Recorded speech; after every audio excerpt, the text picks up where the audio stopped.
Last month, the Department of Home Affairs announced its campaign called War on Queues.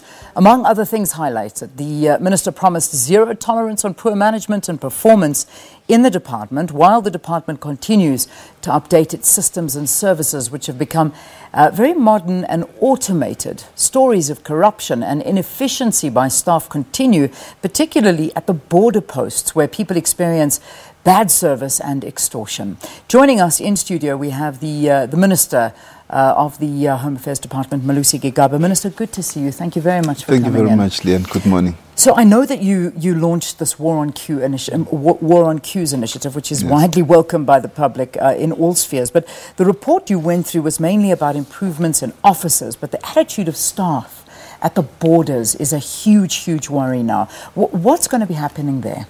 I have raised the issue of the attitude of staff because in many instances, as a result of the long queues, I mean, in some instances you see poor management on the ground. I hear bad stories from different offices about how management ill-treats people, about how security officers at our offices ill-treat our clients. In some instances, with the collusion of people who don't work at Home Affairs, they sell spots on the queues, and people have to pay 100 Rand, 200 Rand, 300 Rand to buy spots on the queues so that they can just have their spots kept and get a chance to be processed.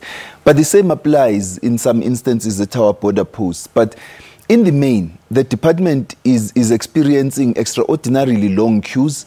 We are understaffed, we are undercapacitated to match up with the challenges that we have. We don't have sufficient physical infrastructure, and that's the issue that we're addressing. That's why when we spoke about the war on queues, I indicated that it's going to take us a bit of time to resolve this, but we're acting on it, and it requires both short-term, medium-term, as well as long-term measures. The long-term measures will speak to your capacity, increasing the staff and personnel.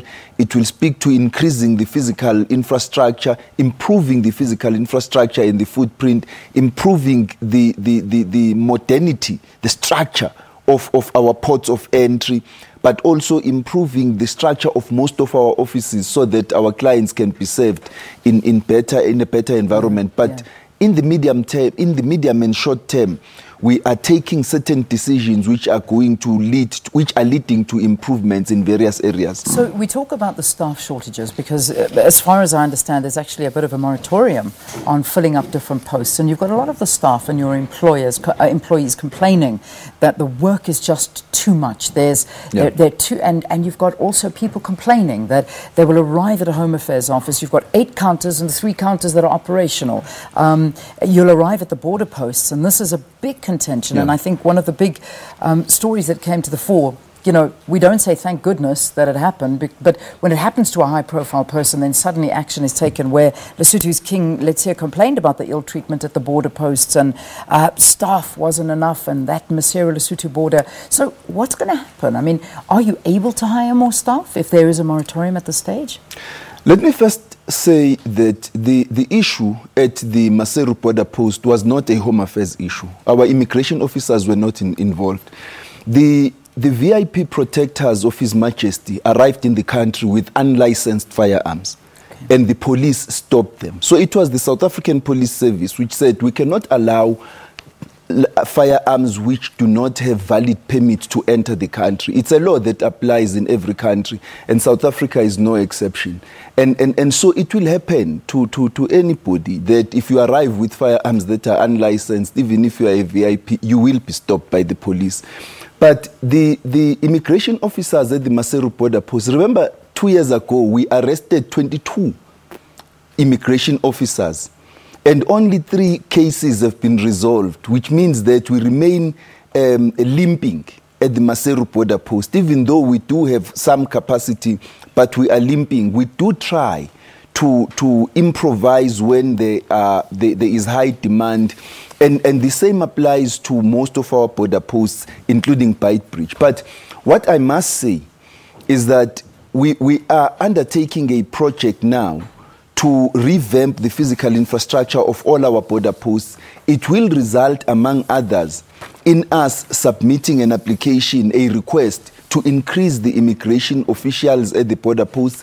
When we increased immigration officials at the OR Tambo International Airport, it greatly improved the processing of passengers.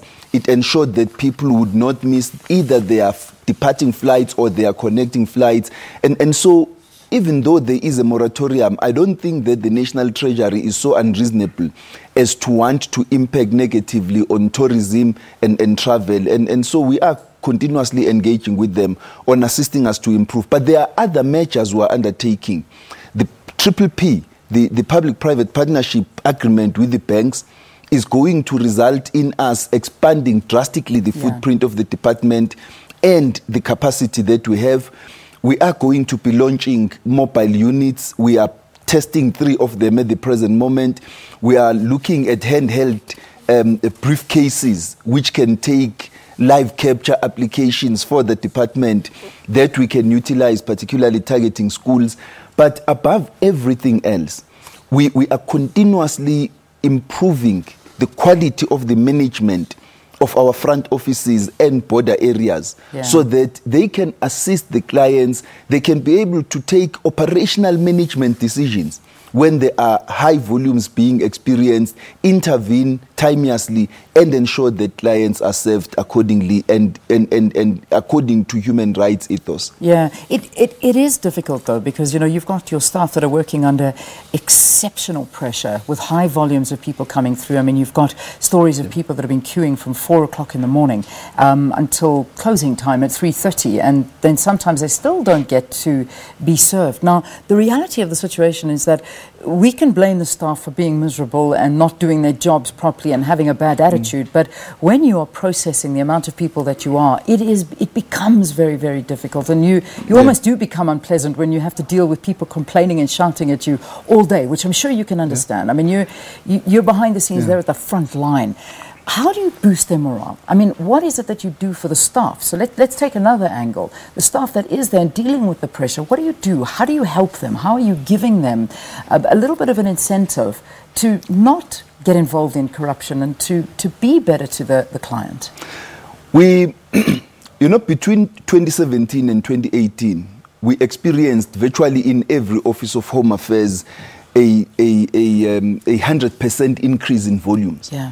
So you would have had an office that on a monthly basis processes 3,500 applications for all kinds of services. Come January, February, March 2018, the numbers increased to between 6,000 and 7,000.